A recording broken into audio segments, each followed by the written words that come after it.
పద్మాసు ద్వీపంలో నేను ఆ దర్శనాన్ని చూస్తుండగా ప్రభువు 7 సంఘములతో మాట్లాడడం ప్రారంభించారు. మొదట ఎఫెసు సంఘానికి ఇలా చెప్పారు: నీ క్రియలను, నీ కష్టమును, నీ సహనమును నేనెరుగుదును.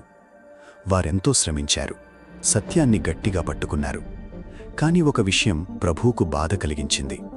మొదట నీకుండిన ప్రేమను నీవు వదిలితివి. క్రియలున్నాయి, సేవ ఉంది, కాని మొదటిలో ఉన్న ప్రేమ తగ్గిపోయింది.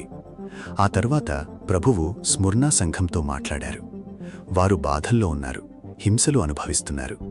కాని ప్రభువు ఇలా చెప్పారు: మరణము వరకు నమ్మకముగా ఉండుము, నేను నీకు జీవకిరీటమును ఇస్తాను.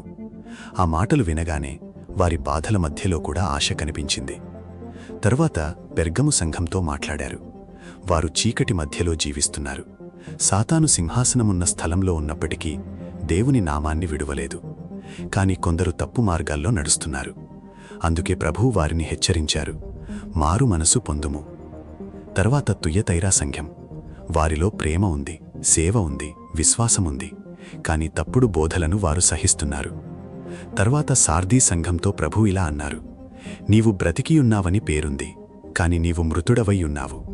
బయటికి బ్రతికినట్టు కనిపిస్తున్నా లోపల ఆత్మీయ జీవితం చనిపోతోంది. ఆ తర్వాత ఫిలదెల్ఫియా సంఘం. వారికి బలం తక్కువ, కాని వారు దేవుని వాక్యాన్ని విడువలేదు. అందుకే ప్రభువు వారికి తెరిచిన ద్వారమిచ్చారు. చివరగా లవోదికయ సంఘంతో ప్రభువు ఇలా అన్నారు: నీవు చల్లగా లేవు, వేడిగా కూడా లేవు. వారు దేవునికి పూర్తిగా దూరం కాలేదు, పూర్తిగా దగ్గర కూడా కాలేదు. అందుకే ప్రభువు ఇలా అన్నారు: నేను తలుపు దగ్గర నిలిచి తట్టుచున్నాను. ఆ సమయంలో నాకొక విషయం స్పష్టమైంది.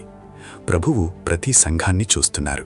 వారి క్రియలను, వారి హృదయాలను, వారి విశ్వాసాన్ని చూస్తున్నారు. చెవిగలవాడు ఆత్మ సంఘములతో చెప్పుచున్న మాట వినుగాక.